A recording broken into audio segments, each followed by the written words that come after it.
It was a high intensity environment, but I loved it. I loved the intensity. I loved the passion. Like that was for a long, long time. My motto was, I want to live a life that I love. I want to love what I do. And it was just the biggest joy to work in that kind of environment. Welcome to Imprint, a podcast about creating a home and life you love. I'm Natalie Walton, an interior designer, stylist, and best-selling author focused on an holistic approach to homes. Each week, I'm sharing insights and interviews about the creative process to help you enhance both your interiors and well-being, as well as provide you with the tools and resources to make considered and sustainable choices with all that you create. Hello everyone, and welcome to Imprint. Today is going to be a little bit different, and not just because I've got a sore throat and sound a little bit husky. I've had something on my heart for a long time, and it's time to share. I have to admit, I'm actually a little bit nervous and excited, and I've been doing this for long enough to know that that's just part of the process. This is episode 145 of the Imprint podcast, and some of you might have been listening since the beginning, and if you have been, thank you. I'm so grateful that you're here. And some of you might be more recent listeners. If you listen to what we call the intro for the podcast, Imprint is all about sharing the biggest lessons I've learned to help you create a home and life you love. I'm basically sharing, we all have different lessons, and I'm sharing the ones that I've learned on my journey in the hopes that you don't have to go through some of the growing pains that I've had to go through. And please excuse if you hear a loud popping noise. It's because we've just had a massive storm, and I think things are falling onto the roof of the studio where I'm recording. But let's move on. And so for the past 145 lessons, most of these lessons have been about how to create a home that feels good for you. And I've interviewed many people who are on this journey too. Some of them are fellow interior stylists and interior designers, as well as shop owners. I kind of wear all of those hats. And others are experts in particular fields, such as feng shui, to people who specialize in paint, natural paints and natural wall finishes, and more. And I really love sharing these stories and what has worked for me in my home, and also, of course, to create a space where others can share their own lessons as well. But today I want to try something different. And over the coming weeks, I'm going to share a new series on the podcast. And I would love for your feedback on it if you find it helpful or valuable. And if you'd like to have more of these types of episodes. So what is this series about? I'm going to be leaning more into the idea of sharing ideas about how you can create a life you love, specifically how you can turn your passion for interiors into a way to earn a living. Now, this can look very different for you depending on where you are on your journey. You might be curious to earn a little money on the side while you've still got little ones at home, or maybe your children are now all at school and you feel that now is the time to focus on turning your passion into a thriving career or business so that you don't have to go back to a 9-to-5 office job. Or maybe you're an interior designer and you want to build up your business so that it can grow alongside you. You're here most likely because you're a creative at heart. But if you want to learn how to turn your hobby or your creative ideas into a thriving business, well, this is what this series is all about. It's how to make a living doing what you love. And to kickstart this series, I'm going to share my own journey over the past 25 years and share 25 of the biggest lessons I've learned on my creative journey, which have helped me be where I am today, running 2 separate businesses, a homewares business with e-commerce offering, as well as a brick and mortar presence, and an online business that encompasses books, education, and design. And collectively, those businesses generate more than 7 figures and support my family of 6, as well as employ 7 staff or 8 if you include me. Now, I am not great at remembering dates, so I've had to create a timeline to go along with this episode, which I'm going to share with you in the show notes. So if you want to take a look at that while you listen to this episode, you might find it helpful to get a sense of this journey. And I've also created a resource to go along with this template, with this episode, sharing the biggest lessons as well. So you can get that if you go to nataliewalton.com/podcast/145. And of course, I'll put a link in the show notes too. All right, we're going to go way back to 1999. At that time, I was doing a master's in journalism at the University of Technology in Sydney. And prior to that, I did a Bachelor of Arts at the University of Sydney, and I majored in English literature and at the time what was called women's studies, and it then got changed to gender studies. I don't know what it's called today. But during that time of doing my master's in journalism, a big part of it was kind of like a coursework master's. And so a big part of it was creating a portfolio of work of what I wanted to do. And I had finished my Bachelor of Arts at Sydney Uni, and, I love books, I love reading. And so that was basically my degree in many ways. But I got towards the end of this degree and thought, what on earth am I going to do now? And so the natural step seemed to be, well, maybe I should go into journalism because, I enjoy writing, I love English. So it just seemed the natural next step, but I didn't really know how to get into that and decided, well, maybe I'll do my master's and that can be a way for me to do that. So as I mentioned, a big part of that was creating a portfolio of work. And so I wrote reviews of art exhibitions around Sydney. I would write film reviews for a street newspaper called City Hub. I'm not even sure if it's still around or not. And I even wrote an article about my now husband and his friends who at the time were living in this giant share house in Kirribilli in Sydney. And it actually got featured in the Sydney Morning Herald as part of a young writers column that they had at the time. And I actually got featured. They took a photo of me because I had to submit a photo, and they put it on the masthead. And at the time I was working, I'd actually ended up getting a job as a finance news writer. Another story. I'm not going to go to every single little detail because we will literally be here all day. And I really want you to just get some of these quick little wins and understand these lessons that I've learned. And anyway, we would get the newspaper delivered every day at this Newswire service where I worked. And my face was on the top fold of the newspaper. And I remember one of the old school journalists who worked there, who was teasing me a bit about it and, the way that people used to do in the workplace. And, saying like to my boss, like, look, Ralph, she's on the top of the Herald, kind of along the vibes of like, she'll be wanting a pay rise right now.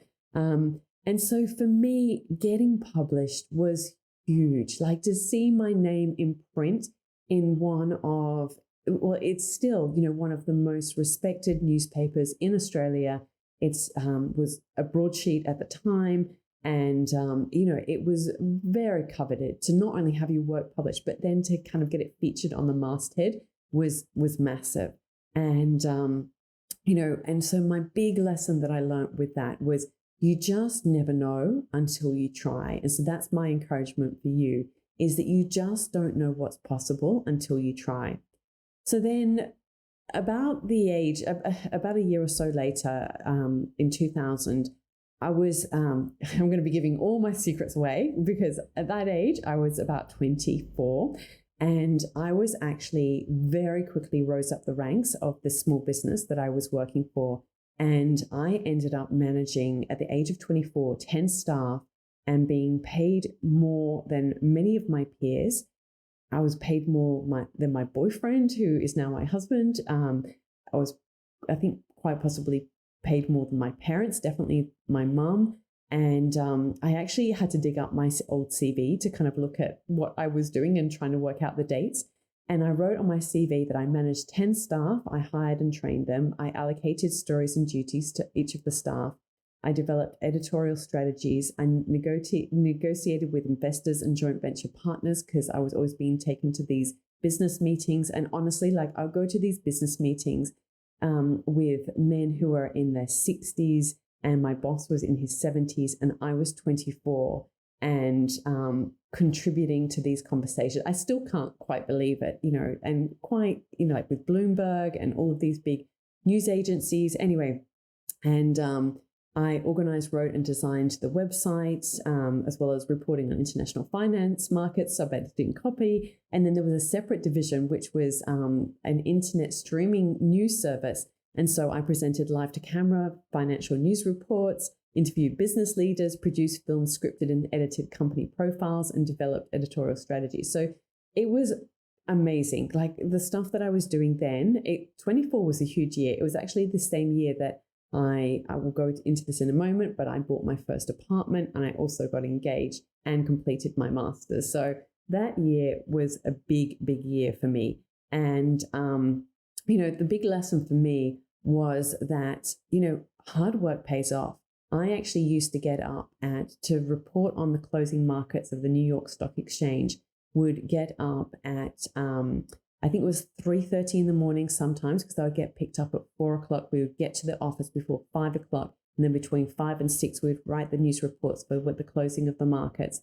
And in the evenings, so I would get up at 3:30. And in the evenings, I would work all day, like an 8-hour shift. And then I would go to university. I would do my coursework and go to my classes for the masters, and then go to bed and like get 4 or 5 hours sleep, and then start all over again. And often I was working Saturday mornings as well, because the New York Stock Exchange was still open. And but I kind of loved it. Like, I know it sounds really strange to talk about creativity and talk about writing about the stock exchange, but it was just so exciting to be writing. And it was a really exciting time on the stock markets as well. This was like when so many of the tech stocks were coming into being. And it was just, a really, really interesting time. So, but I really learned, that hard work pays off, and I just did it because I loved it. The next step in my journey was actually, as I sort of flagged before, really learning the power of leveraging income and doing that through renovating homes. So as I mentioned, when I was 24, I bought my first apartment, which was an apartment in Bondi, an Art Deco apartment. And I actually looked this up, and I paid for it at the time, $275,000. And I bought it in March 2001. And I sold it for a few years later for basically about $200,000 more. We had renovated it. I mean, even at the time, it wasn't necessarily like the best price. The market was kind of coming off, but it was one of those things that wow, in just a couple of years, the amount of money that we were able to make off that apartment by renovating it, and just the value of the property going up. And it's funny because I was looking at real estate photos, and it's still got the exact same kitchen that I installed 20 years ago. I mean, it was a very basic white IKEA kitchen. That was all I could afford at the time. Dark charcoal tiles on the floor in the kitchen. And, that we had installed a second bedroom. We had closed off. They'd had like an open space for a dining room. We closed it off for a second bedroom. So we added value. And at the same time, my husband, he bought a 2-bedroom tiny terrace house in Newtown in Sydney, and he paid about the same amount. And we actually sold that a couple of years ago. It was actually during COVID. Somebody bought it sight unseen just via video, which is just incredible. And but we made quite a bit of money, because we'd held it for about 20 years at that point. And this lesson comes back over and over, that like real estate, if you buy well, you can really make good money on real estate. And it's one of the best ways to leverage your income, and one of the easiest ways to make money in many ways. It really is like one of those closest things to passive income you can get. So, the big lesson there was about the power of leveraging your income. The next big step for me was when I went overseas and I worked. My husband and I went to live in London, and I really struggled to find a job as a journalist. I actually ended up getting offered a job. This was in 2002. I got offered a job after applying for something like 100 different jobs at the time. It was so hard to get a job, a paid job, because people were just volunteering to work at various newspapers and for free, because they had wealthy parents who could just, bankroll them to do that kind of thing. But I actually needed to earn an income because we had rent to pay, plus I did have to make up a little bit of a shortfall in the mortgage that I still had in Sydney on my apartment. And I got offered a job at a dangerous shipping goods weekly. I think that's what it was called. And I'd also applied for a job with a product design company in London. And I was in that moment of like, should I go for this job that just sounds like the most boring job in the world on this particular newspaper? It's as, a journalist. Or do I just do something different and actually something, it's not my career, even though I had been, managing all that staff, I'd been on a really good income. And, like I said, all those things that were happening. And I really had to take a major step back, not only in salary, but position and all of those things. And in the end, I decided that I was going to work for the design company because I just wanted to be around interesting and inspiring people doing what they loved. And in many ways, it actually ended up being such a good decision because my husband and I, we traveled around Europe. We spent so many hours, like every single week, we would go to different galleries in London. We went to pretty much all of them. And there are a lot of galleries in London, like the old historic ones, the tiny ones, like the John Soames Museum and all these different ones. And it really did become, because I wasn't then, focused on work as such, in terms of a career, I really, in some ways, opened up my eyes to the world of design and art. And we would go to historic homes. We would, it was like an apprenticeship in some ways. I got an education in the visual arts that I would never have had the confidence to do while I was at university. And while I was working there at this particular company, I actually said, look, I can write your press releases. I'll get you in the design press. And they got so much design press that they'd never, ever had before. And so it ended up being, a really good experience. And so my big lesson and takeaway from that period was to really make the most of what you've got. Sometimes life throws you lemons and you don't, end up where you hope that you're going to be. But really just try and make the most of any given situation. And I think if you kind of go with that approach, it can really serve you well. So the next big stage in my kind of creative journey and opening up my eyes to what was possible for me was actually when I was planning my wedding, which was the majority of the planning was in 2003.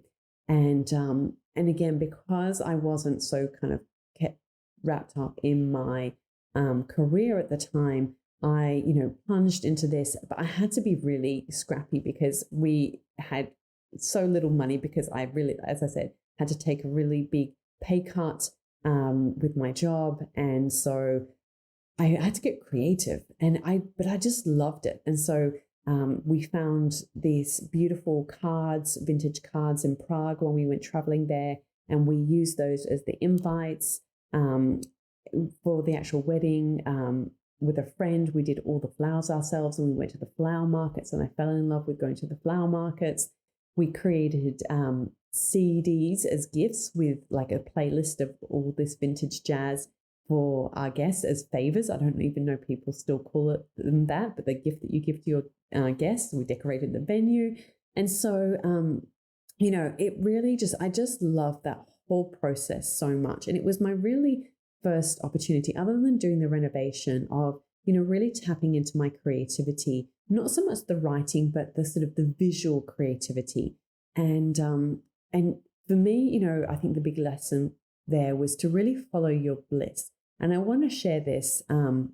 This is a quote from Joseph Campbell, who actually coined that kind of idea. He was a writer and professor of literature, and he was famous for writing about the hero's journey, which has influenced many writers since and has become the blueprint for basically every successful film that you know. So what he said is, follow your bliss. If you do follow your bliss, you put yourself on a kind of track that has been there all the while waiting for you. And the life you ought to be living is the one that you are living. When you can see that, you begin to meet people who are in the field of your bliss, and they open the doors for you. I say, follow your bliss and don't be afraid. And doors will open where you didn't know they were going to be. If you follow your bliss, doors will open for you that wouldn't have opened for anyone else. It's such a beautiful quote, and I'll put that in the show notes too. It's just, I really believe in that you should follow your bliss, and that is definitely one of the big lessons that I've learned on my journey. So the next stage of my journey was, well, as I mentioned, I got married in January 2004. And at the time, I was working shortly after that, like the next month, I started working for a medical newspaper. Now, this was a very challenging time for me. I didn't really enjoy working there. There were some personalities that I didn't really get along with. Some of them were very negative or very condescending towards some of the staff, and it just wasn't a very nice environment.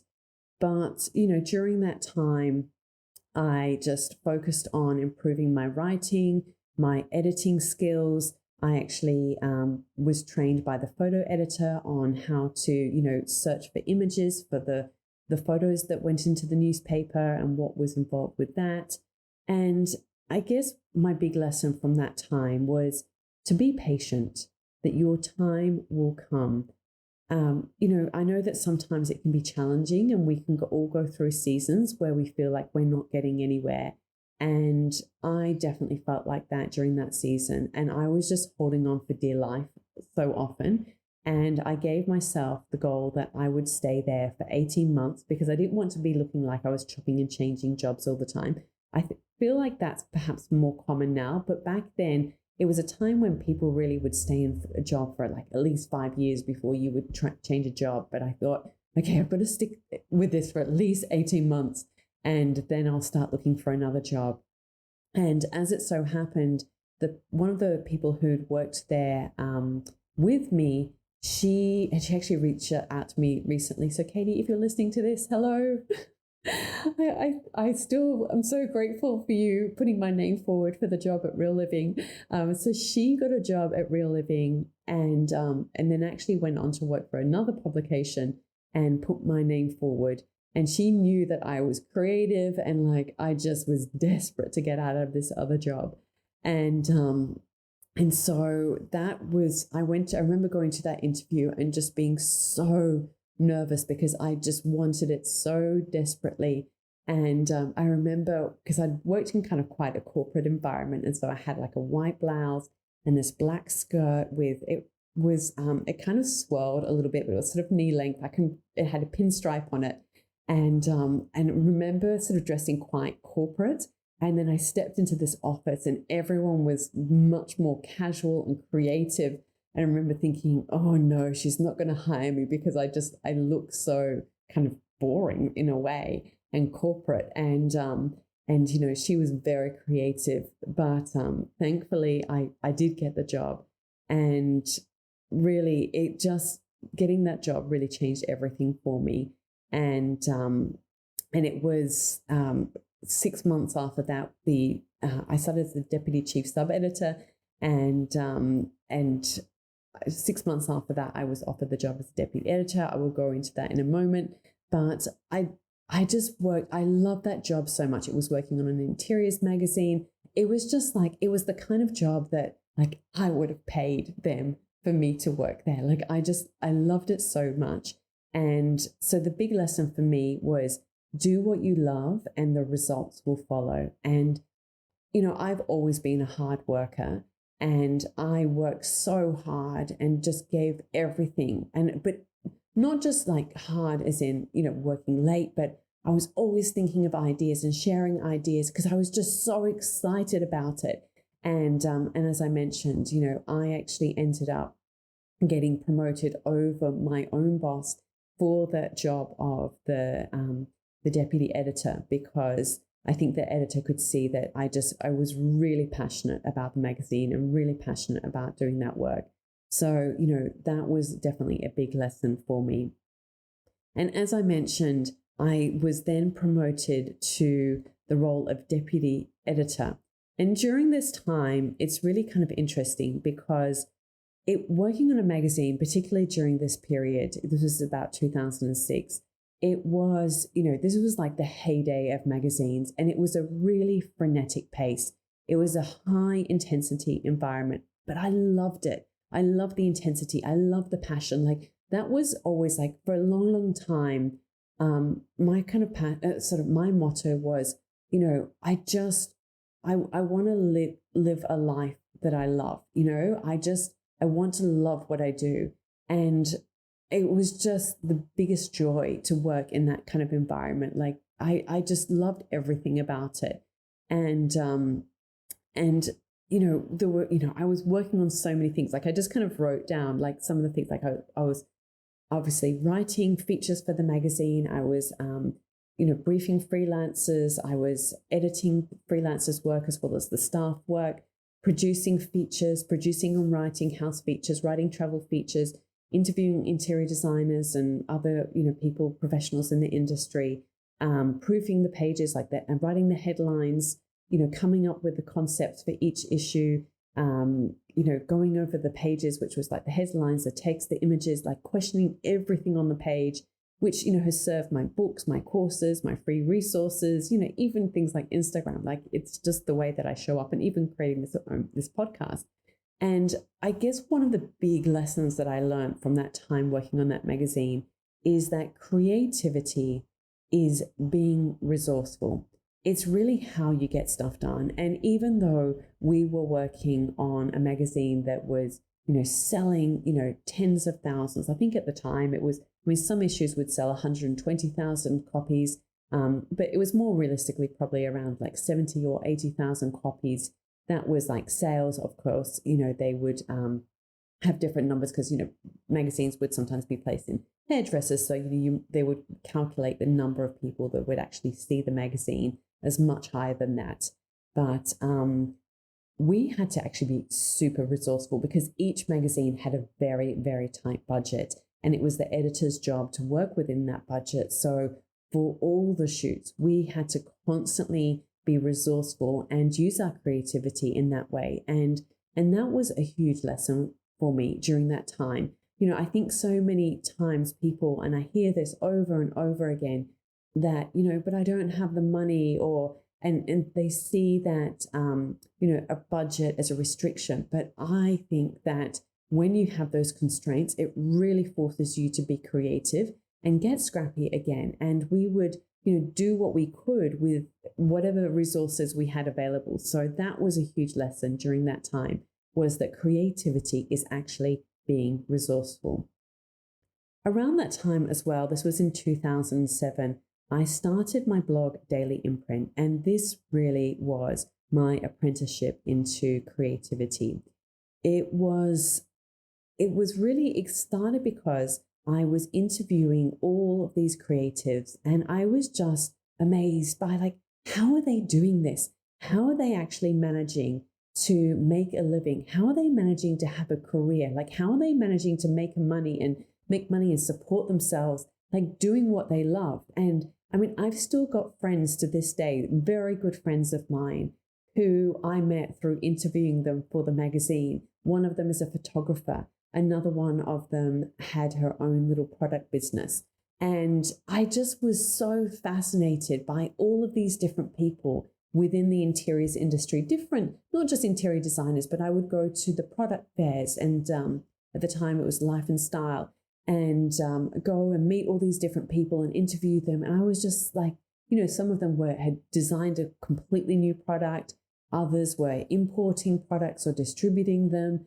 Some of them had homeware shops. And I was just so endlessly curious about them and how they'd made this possible. And so I started interviewing them, because when I would interview them for the magazine, often I would have like 50 words. And it was just never enough. And so I was curious to learn more about their journey. And so that's how my blog Daily Imprint started, was wanting to share an interview every day. So I did it 5 days a week of all these different types of creators, including artists and like I said, writers, photographers, interior stylists, interior designers. It's all there. So we'll put a link in the show notes if you want to go and check that out. And I learned so much from interviewing these people, and it really did give me the courage to pursue my own creative journey and really step out into pursuing creativity for myself. And so for me, my big lesson from that period was that an apprenticeship takes many forms. And so you've really got to do what you can with what you've got and always be curious. Follow your curiosity. And really that was what that blog was for me. It was me following my curiosity, and it really, it's become so many other things. It became my homeware shop. It's now become this podcast, and I'm sure it will continue to evolve again. And so it was such a pivotal time in my own creative journey, and also monetizing that process as well. I mean, at the time, for those of you who remember blogs back in the day, I had a sidebar and would advertise, and I don't know, at some point I had like maybe 10 different advertisers, and they would pay a certain amount. I think it was like $300 maybe for a month, something like that. And so I was like, wow, I can actually even make money off this. And so it was one of those things that I was still doing the same amount of work. I didn't have to do more work, but if I sold more advertising, obviously I could leverage that time and really start to learn about, again, leveraging your time for money as well. So the next stage was in 2008, I had my first child, and this was, a big transition for me. I still had to work. I mean, I didn't basically stop working. I continued to freelance for the magazine. Even while I was on maternity leave, they would give me all these features for the advertising department because we really needed the money at the time. And this is going to sound crazy, and I don't even know if I'd do this again. Maybe I would. I think I would. I mean, look, no judgment here, but when my son was about 9 months old, from about 6 months old, I had to put him into childcare because we couldn't afford for me not to work. And then when he was about 9 months old, I got the opportunity to travel to Africa on safari at this major resort and write a travel feature for House and Garden magazine. And I couldn't say no to it. Like it is still to this day one of my favorite travel experiences ever. And it's left such a huge imprint on me, that experience, and the smell of Africa, like the grasses and the people and even the design of the spaces. And I remember thinking, like, I want to create spaces like this. It was really had a huge impact on me. And and to then see like my feature that I wrote, and I got paid for that, and I got paid for my photos that got featured in the magazine as well. And so, and this is a lesson that I keep learning over and over again, which is do the work that doesn't feel like work. So often, when I'm doing that kind of work, it lights me up. And I just think that is, for me anyway, that is the kind of work that I want to do. Then in 2010, I then put my hand up to do some interior styling for the magazine. I've shared this story before, so I won't kind of take too long. And I realize this is probably a longer episode than some of the other ones. But I just had this whisper within, and it was getting louder and louder. And I was still predominantly a writer on the magazine, producing, editing, all of those things. But I would see these interior stylists go to people's homes, style them, go to the studios, create these sets and style them. And I just thought, I really want to do this. Like, I just was so curious and I just wanted to try. And that whisper was getting louder and louder to the point where I thought, I've just got to try. And I went to the editor and asked her, and even more scary than her saying no was that she said yes. And then I kind of had to do it.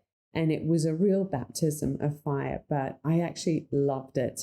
And it then became this thing that then I was working every fortnight. I was producing a new feature and like doing a huge massive shoot on top of my job as a deputy editor. And I wasn't getting paid any more money to do this. And this is kind of a bit of a theme that has come up throughout my career, is that I did it when I was doing my master's. I would just do the work and do it so I could build up my portfolio. I did it in, this time as well, where I was basically working for the magazine, doing two jobs and getting paid for one. But it allowed me to create that portfolio. It allowed me to learn. And it was such an important part of my journey. Now, so my big lesson from that was to really listen to the whisper within. And that is my big encouragement for you.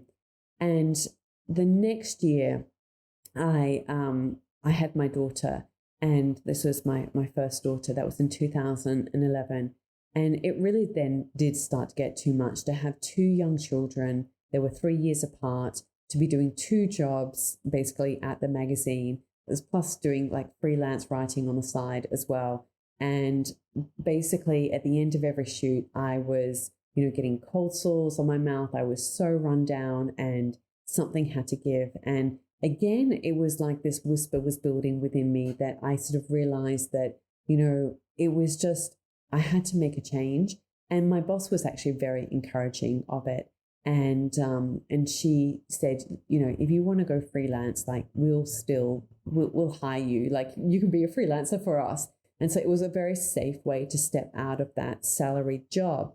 But it was a huge, significant step. I mean, no one in my family had ever done anything like that. They'd all had, traditional 9-to-5 type jobs. And it was a big, big move for me.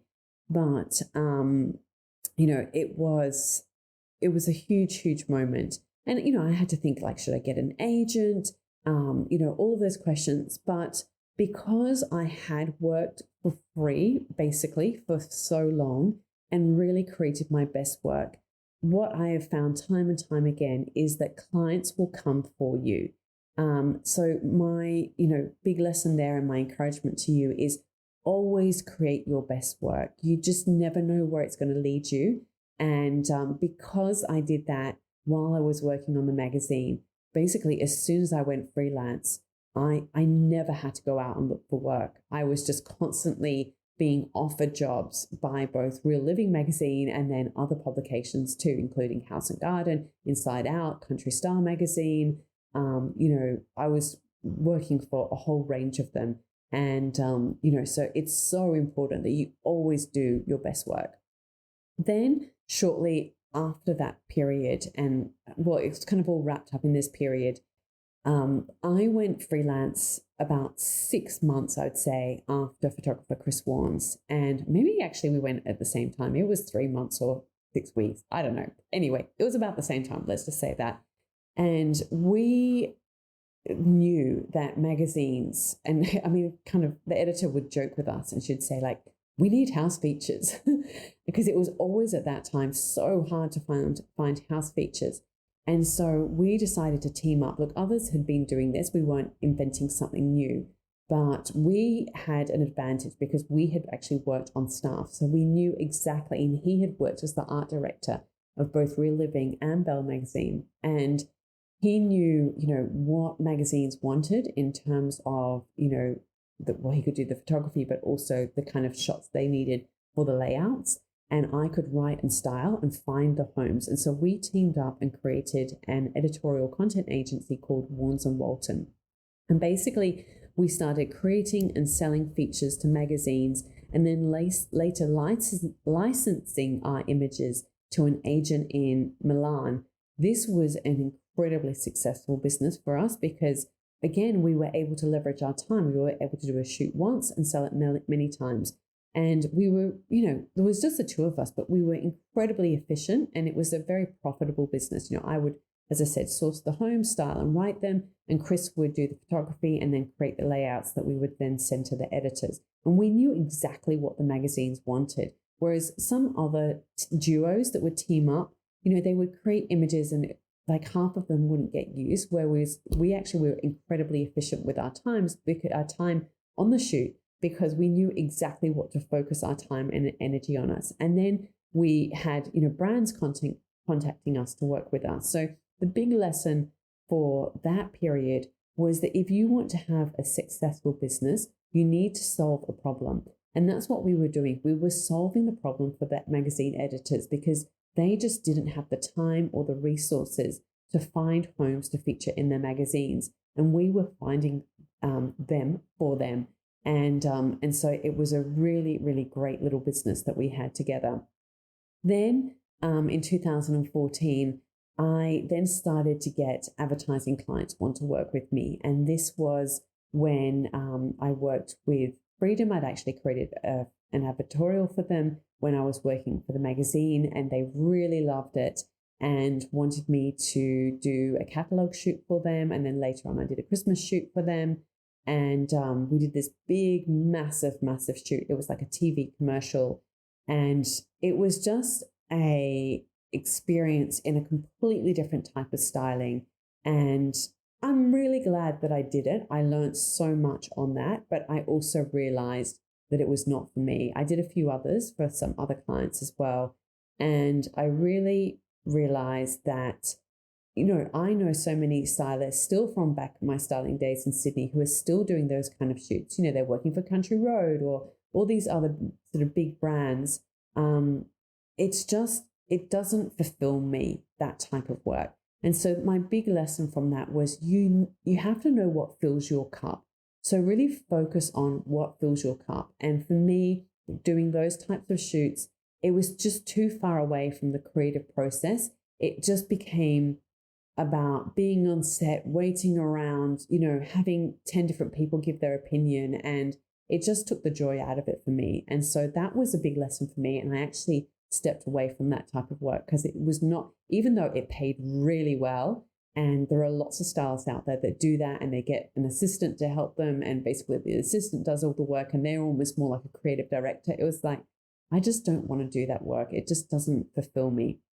So at the end of 2014, so still around that same time period, my husband sold his business that he had with my stepfather. And he'd had a 24-month contract, which, he'd completed that. And so we made a big decision together as a family that I really loved what I did. As I mentioned, we were doing really well with Warnes and Walton. I was earning good money. And we made the decision that he would be the stay-at-home dad.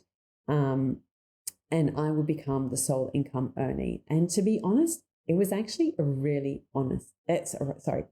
easy decision.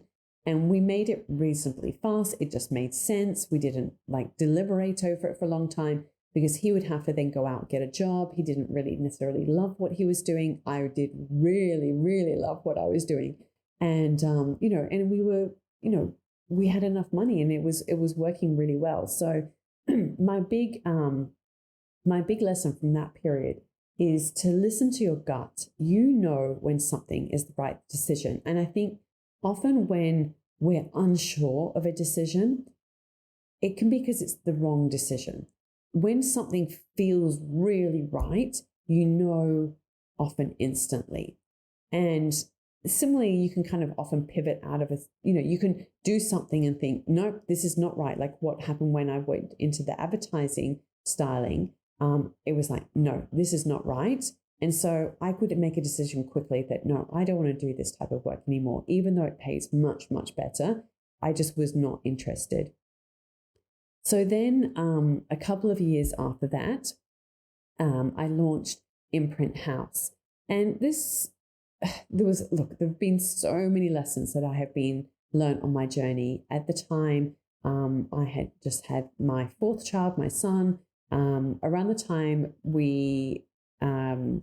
I became the sort of sole income earner, we had my third child, my daughter, and we were both working at that period. And then shortly after that, that's when I became the sole income earner. And then we launched Imprint House. And as I mentioned, we had actually done a big tree change, which I've spoken about before. And it was then sort of start to think about, okay, I'd had my blog daily imprint for a long time. I had an audience that really loved and had such a passionate and enthusiastic newsletter list of people who had been on the daily imprint newsletter list, to get the blog posts every day. And so it's like, what am I going to, because I didn't want to just keep going down. I didn't want to be a blogger. I didn't want to, that was not my passion. And I didn't want to go down that path of monetizing the blog even more. And so it was this kind of crossroads of, what are we going to do? We're moving to the country. Magazines were starting to change.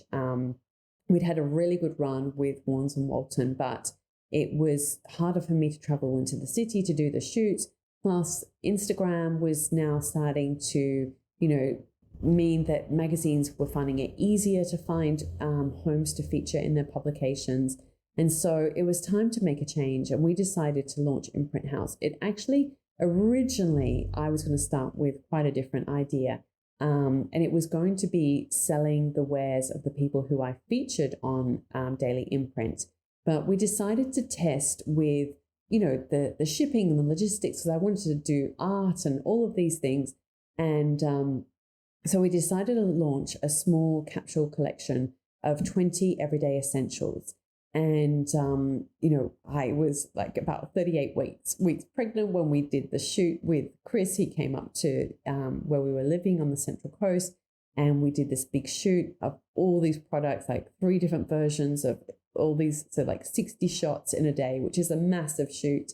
Well, it was actually more than 60 shots. I think it was probably close to over 100 shots, which when you're walking up and down stairs, when you're about 38 weeks pregnant, it was it was one of the crazy things I did. But one of the big lessons that I learned, which while we tested the concept, we wanted to test the shipping and the online shop and all of those things, and that was really good.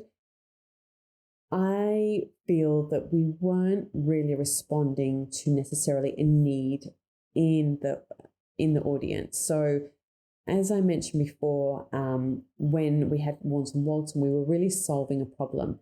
And I assumed, because I would go to all these photo shoots and, people would have these really tired old tea towels and other things, or they didn't have a nice vase. And so I basically had in this capsule collection all the styling things that I would take along to people's homes that were often missing. But I do feel that a piece of that ingredient was that, is that what people really wanted? And so it did take a while to kind of get the sort of momentum that before we started to get products that really started to, get traction. And so what I learned from that, that experience was that I didn't really test the market in the right kind of way. And there's this idea of a minimum viable product. This is something that they talk a lot about in Silicon Valley. How can you create a minimum viable product for your idea, to test it and to see what works? And to be honest, that is actually kind of what we did. But what I didn't really do was kind of get that feedback and go, oh, okay, that's interesting, that feedback from the marketplace, and then adapt. I did a little bit, but I don't think, I've learned so much about that whole process. So my encouragement for you would be to make sure that if you do want to launch something, launch a minimum viable product and then always be testing. So in the following year, 2017, I took my youngest daughter to Melbourne. She was about 5 months old. Well, actually, this is where the dates get funny, because I know that I worked on my book, This Is Home, in 2017. And yet my daughter, I remember taking her on a plane to meet the publisher in Melbourne. And I remember she was about 5 months old. And yet it just doesn't match up my date. So I don't know where I'm going wrong here. But anyway, the point of the story is that I'd always, like, my biggest dream had always been to publish a book. And for many, many years, I tried to write a novel and it just didn't work for various reasons. And maybe it still will happen one day.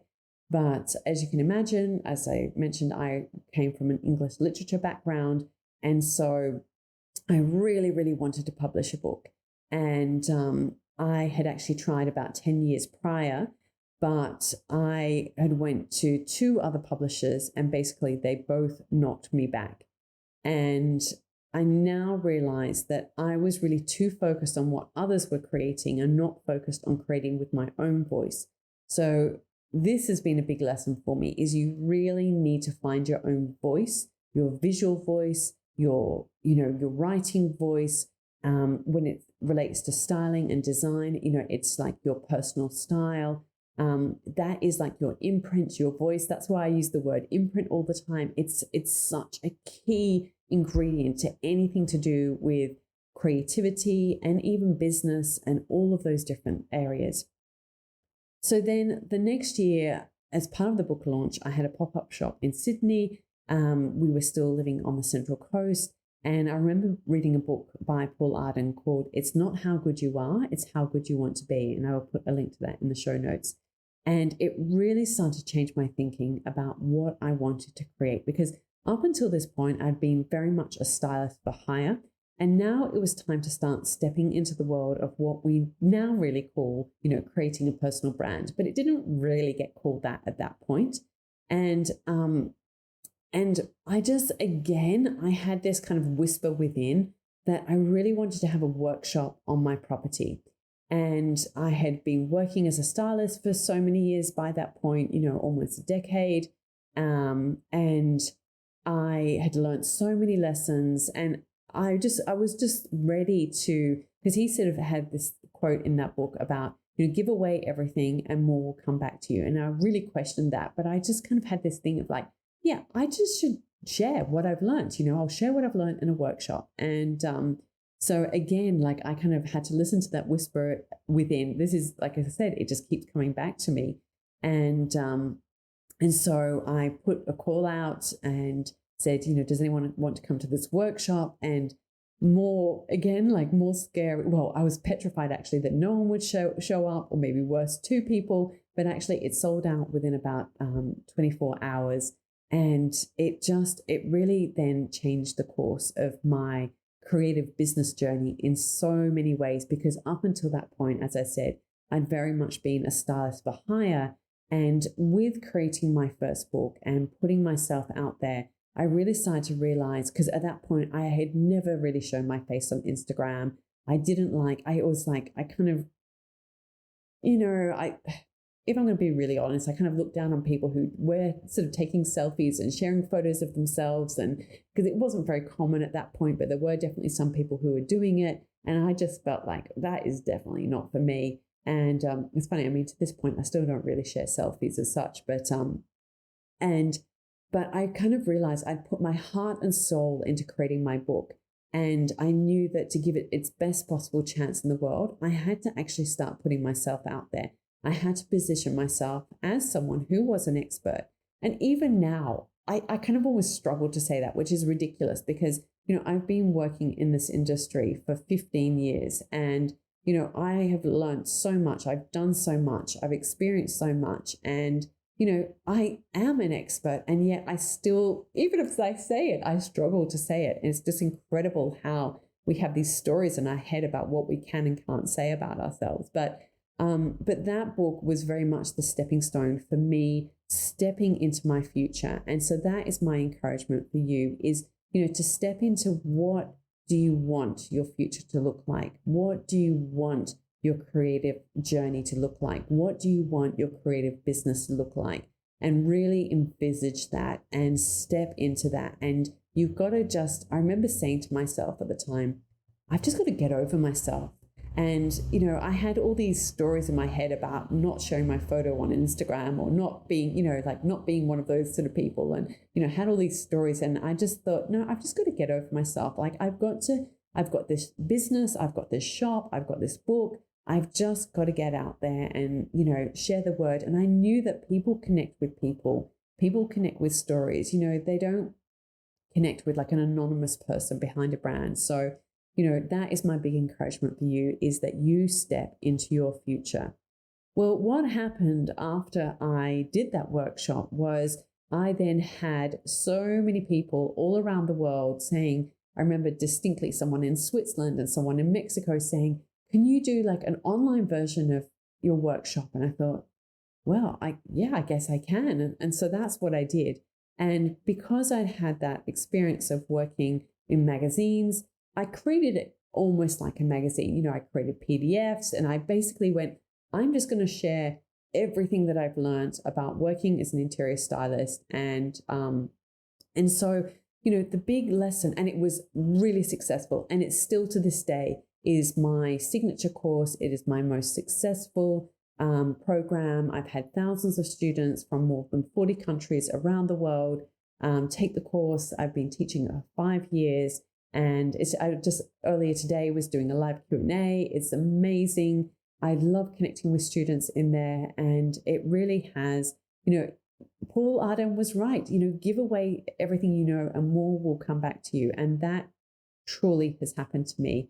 And so the big lesson that I learned then, and this would be what I wanted to share with you, is that when you create a business, you really need to listen and respond to what people are asking you. And so, that is what I want to share with you, because people were asking me, just like the editors were saying, can you please find house features for us? And so when I did that workshop, people were saying, can you please create an online course? And so I listened. And it's so important to listen to what people are actually asking you for. And that has proved incredibly, successful for me in terms of, running a business, supporting my family, earning money, earning a living, and it's been incredibly rewarding as well. Now, around that time, as I mentioned, magazine features were really starting to dry up because, I'd moved away from the city. And at that point, imprint I wasn't yet getting many royalties from the book. Now I actually get, quite a handsome royalty from my books. And Imprint House was very much in its infancy, and I was no longer really doing the freelance work for the magazines because they had no budget. So lots of things were changing. While the course was doing well, we still had to get a little bit scrappy. And during this particular season of my life, I really realized that, first of all, sometimes you do have to get scrappy. Secondly, that your home really is one of your best resources. It's how you can make money relatively easily. And so we would go away and put our home on Airbnb. We listed, we would get, something like $600 a night. We listed it with a photo agency, and we would get paid about $1,000 a day to rent it out that way. It was a bit of a juggle, and it wasn't something that, because it was our own home, that we wanted to do permanently, but it certainly got us out of a few scrapes. And it was a really, one of those times where, sometimes you got to get scrappy, but then ultimately I really realized that you've got to do things that make your life easy as well. So then after I had launched my book, I started to get more and more requests for consulting. And that was because I was putting that out there as well. I've kind of pulled back on that a little bit because I need to get the systems and structures back in place to be able to do more interior design work. And that's actually something that I'm looking at doing. And so, if you're curious about that, then let me know. I would love to speak to you. But at the time, I had several of the parents from the school who wanted me to help them with their interiors.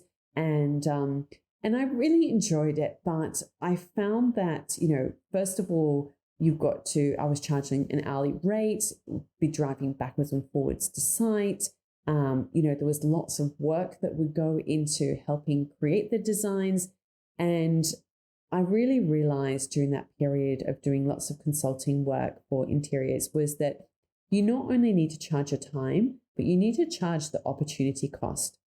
So for me, the opportunity cost was that while I was doing that, I wasn't selling my courses, or I wasn't making money in other ways, which were sometimes much easier ways to make money. So it's really important to factor in the opportunity cost when you are pricing your services as well.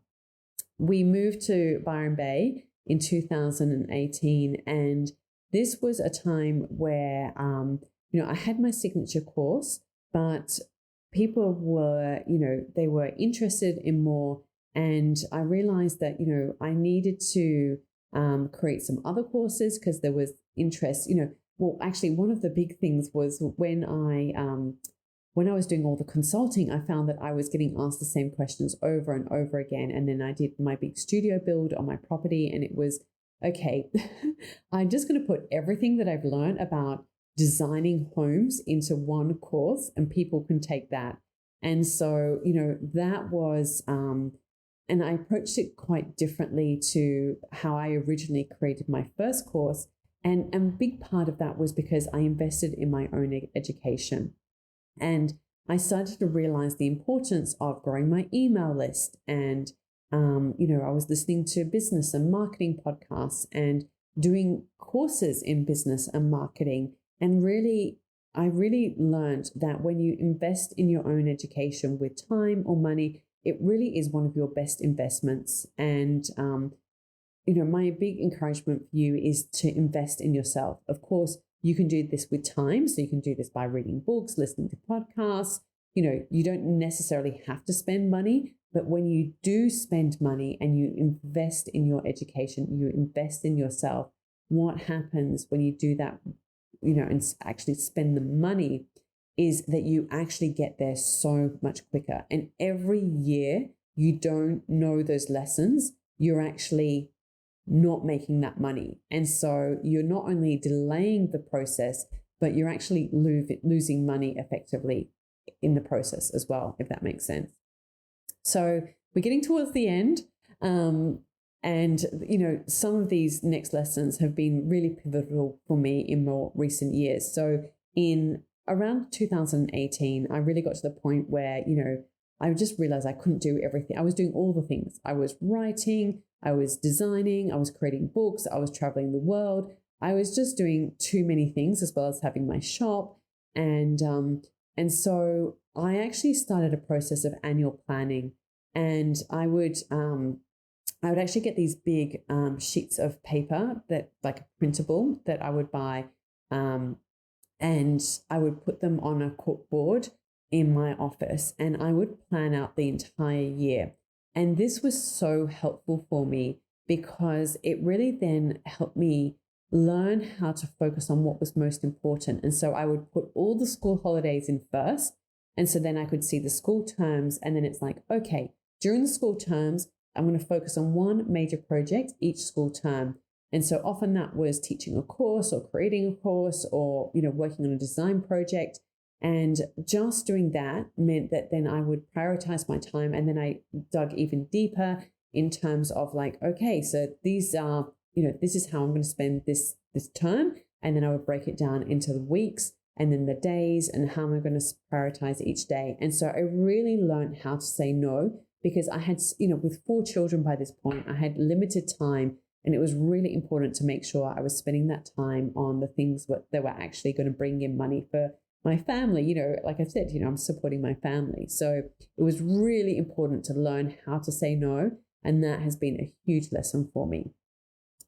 Around the same time when we moved up here, we were invited to join Newrybar Merchants, which is in the little village of Newrybar in the hinterland of Byron Bay, for our shop Imprint House. And it really helped us grow. It was a huge turning point in our business because we had to invest in more stock. We also had to get staff to help restock the spaces, especially over the really busy Christmas period and the school holiday period, because up until then, we'd pretty much done everything ourselves. And while I'd had assistance when I was doing styling for the magazines, this was a little bit different. It was a different kind of staff. And so it was really about hiring and training a team. And, that really is another way to leverage your time, especially when you know and you can learn how to do that well. And that has been very much a huge learning journey for me. I haven't always done it well. There are things that I've done that, I wish I'd done better. And there's definitely been challenges with it, but it has also been one of the most, the best ways for us to grow our business. So my, big lesson there is it's really important to get help. And this can also look like earlier on when I had my 3rd child and I had to have cesareans. we got an au pair for a while, and I'm still in contact with our au pair, which is not our au pair anymore, Alyssa, who was originally from Italy, and because we were learning Italian, and we really tried to get to her wedding. She had got married recently, and so we're still in contact with her. We had a cleaner. We still have a cleaner now, but we've gone through phases where we haven't. Getting help can look so different in different seasons, but it is really important if you want to grow your business that you're focusing on the things that only you can do and try and outsource the other things. And during this period, then I created my book Still. Of course, then the pandemic came, and I was actually trying to launch the book during the pandemic. That was a whole other story. And then I'm going to kind of skip over the whole pandemic. It was good and bad. We kind of did reasonably well during that period. I know lots of other people struggled. Homewares businesses, I think, generally did quite well during that period, but I think lots of businesses are now struggling because there is this kind of like pandemic hangover with all the money that was handed out, and now interest rates have been going up, and we all know that story that's going on. But in 2022, it was really about growing our businesses. I'd created more courses, a course on simplifying, sharing the lessons that I learned while creating my book Still, as well as the process that I had used to simplify my own home and life. And, there will always be a number of your biggest fans or customers who really want to have something of everything that you do. And so that was also, it's important to have different offers for your customers. And during this time, we also grew our team. So for Imprint House, we've got a couple of people in our warehouse. We've got a bookkeeper. We've got someone who does remotely sort of our accounts, an admin assistant, and my husband Daniel works in operations. And then we've got for what we call Team Walton, we've got a design assistant and a marketing assistant, and we've got a freelancer who helps with the styling masterclass community because we have lots of engagement in there, which is amazing, and me. So we've got a team of 8, and so there's so much growth that comes with that and so many lessons. And one of the biggest ones has been that systems really help you grow and keep communication clear and effective, and that systems will set you free. And that has really been a game changer for our business in so many ways. All right, if you're still here, I hope you are. I know that's been a very long episode, but I wanted to give you a bit of context because these are some of the big lessons I've learned, and I'm going to be going into these and more over the coming weeks as part of this series. So the first lesson, quickly recap. You never know until you try. That was me getting published as a writer. Lesson 2, hard work pays off. That was when I first started working as a journalist and very quickly got promoted and had 10 staff under me at the age of 24, could buy my first apartment. Lesson 3, leverage your income. And there was this relation to buying and renovating homes and just how powerful your home is to help you generate money. Lesson 4 was make the most of what you got. That was the lesson I learned when I lived in London and just had to make the best of, as Elizabeth Gilbert says, a shit sandwich. Lesson 5 is to follow your bliss. And that is something that I try and remind myself of regularly. Lesson 6 is to be patient. Your time will come. That was a big lesson that I learned when I was working on the medical newspaper, and I was really struggling with that. So if you're in one of those seasons, be patient, your time will come. Lesson 7 was to do what you love and the results will follow. That was my experience when I started working at Real Living magazine. Number 8 is creativity, is being resourceful. It's really how you get stuff done. Again, I learned that while I was working on the magazine. Lesson 9 is to follow your curiosity. And that's what I did when I created my blog, Daily Imprint. And it has opened so many doors for me. Number 10 is to do the work that doesn't feel like work. And that was, I was referencing when I went to Africa and taking photos and even working on the magazine and doing what I do today. Honestly, it doesn't feel like work at all. Lesson 11 is to listen to that whisper within. That was one that I learned specifically when I decided I wanted to style. But again, I've learned that one over and over again. So if you've got a whisper within, really listen to it. Lesson 12 is to always create your best work. And, for me, sometimes that looks like working for free. And just even if you are working for free, still create your best works, and the clients will come to you. I didn't need to get an agent because I already had work ready to go when I went freelance. Lesson 13 is if you want a successful business, you need to solve a problem. I learned that when I created the business Warnes and Walton with photographer Chris Warnes. Lesson 14 is to focus on what fills your cup and notice what doesn't. And for me, that was working on big commercial advertising shoots and catalogs. It just wasn't right for me. Lesson 15 was to listen to your gut. You know when something is right. And for me, becoming the sole breadwinner or the sort of sole income earner for my family, because I really loved what I did. That was just like, a hell yes. As I think it's, oh gosh, what's his name? From the Essentialism book, someone, McCown. He says that, if it's a hell yes or a hell no, but you should only do hell yes, obviously.